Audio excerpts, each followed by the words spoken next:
Le miroir. Je crois que c'est l'un des plus vieux souvenirs que j'ai de mon enfance, et aussi la toute première fois que je faisais face à une telle scène d'horreur. Je devais avoir entre 6 et 8 ans à l'époque, et nous habitions dans la toute première maison de mes parents.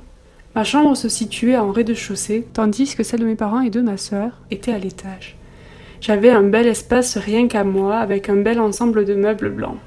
Vous savez, c'était l'un de ces ensembles où le lit pouvait être rattaché à des étagères et des petits placards avec tout plein de rangements. J'adorais cette chambre, je m'y sentais en sécurité.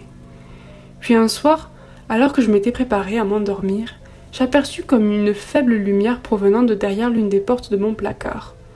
Au début, je ne bougeais pas et laissais le temps à mes yeux de s'habituer à l'obscurité. Je savais que j'avais une fâcheuse manie à voir des formes étranges partout dans le noir qui disparaissaient dès que j'allumais la lumière.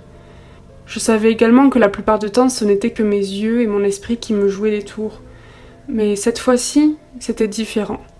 La lumière ne changeait pas et, avec le temps qui passait, je commençais à me sentir attirée par celle-ci. Lentement, je me levai en direction de la porte. Je cherchais la poignée et, une fois que ma main la saisit, je l'ouvris. La lumière était aveuglante, et tandis que j'avançais dans une sorte de couloir, je commençais à entendre des cris. Plus j'avançais et plus les cris s'intensifiaient. À un moment donné, j'aperçus comme des grilles qui longeaient le couloir. Je compris alors que c'étaient des cages vides, comme celles que l'on pouvait retrouver dans les zoos. Mes pieds marchaient tout seuls à présent, alors que je continuais la visite de cet étrange endroit. Je tournai ma tête lentement de droite à gauche quand j'aperçus, derrière les barreaux, 2 petites lumières jaunes.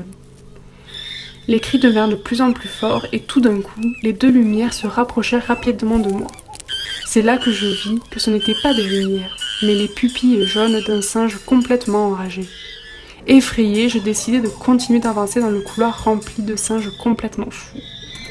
Plus j'avançais et plus j'avais l'impression que leur nombre augmentait.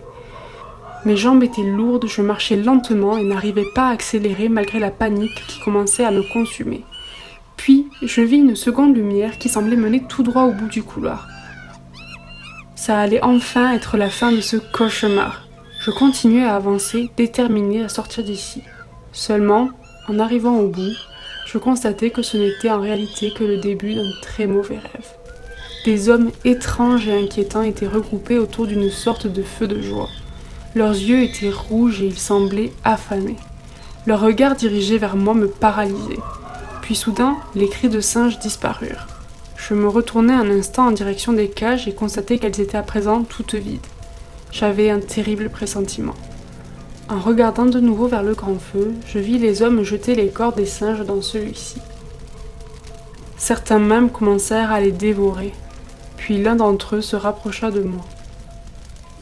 C'est à ce moment-là que je me réveillai en pleurs. Je suffoquais et ne comprenais pas où je me trouvais. J'étais dans un lit mais ne retrouvais pas l'interrupteur de ma lampe de chevet. À force de tourner encore et encore, je compris que j'avais la tête à la place des pieds dans mon lit. Une fois la lumière allumée, je me rendis compte que là où j'avais aperçu une porte un peu plus tôt, se trouvait en réalité un miroir.